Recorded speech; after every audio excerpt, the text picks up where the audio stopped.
That brings me to the issue of immigration more broadly.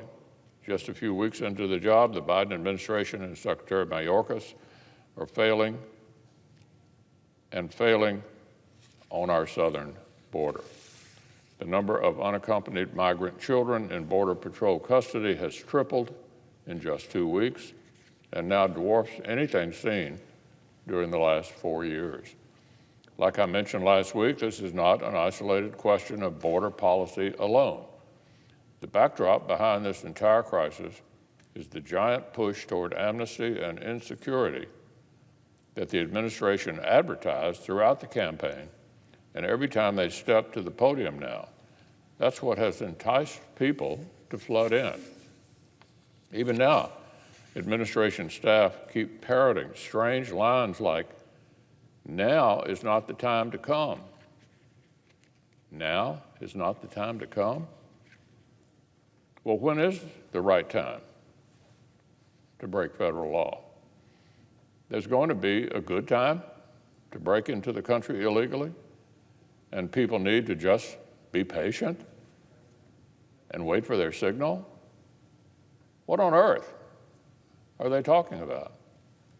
A lot of blame for this growing mess rests on Secretary Mayorkas himself. He spent the first weeks of his tenure downplaying and denying the crisis instead of solving it. But again, the Biden administration's far-left approach to this issue is not limited to DHS or to the border. Interior enforcement is a key component.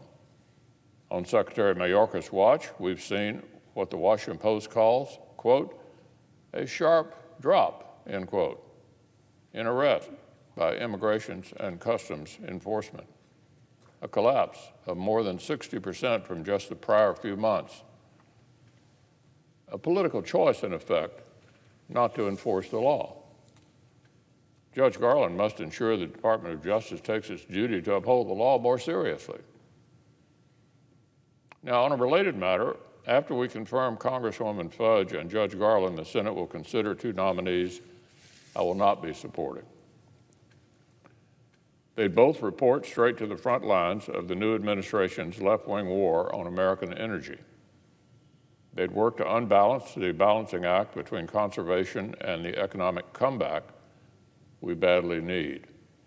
To head the Environmental Protection Agency, the President's nominated Michael Regan, a longtime regulator and activist. Mr. Regan has plenty of experience. The problem is what he's poised to do with it. He and the administration are plainly prepared to put that experience behind the same far-left policies that crush jobs and prosperity in states like Kentucky throughout the Obama administration. The Clean Power Plan, back on the table.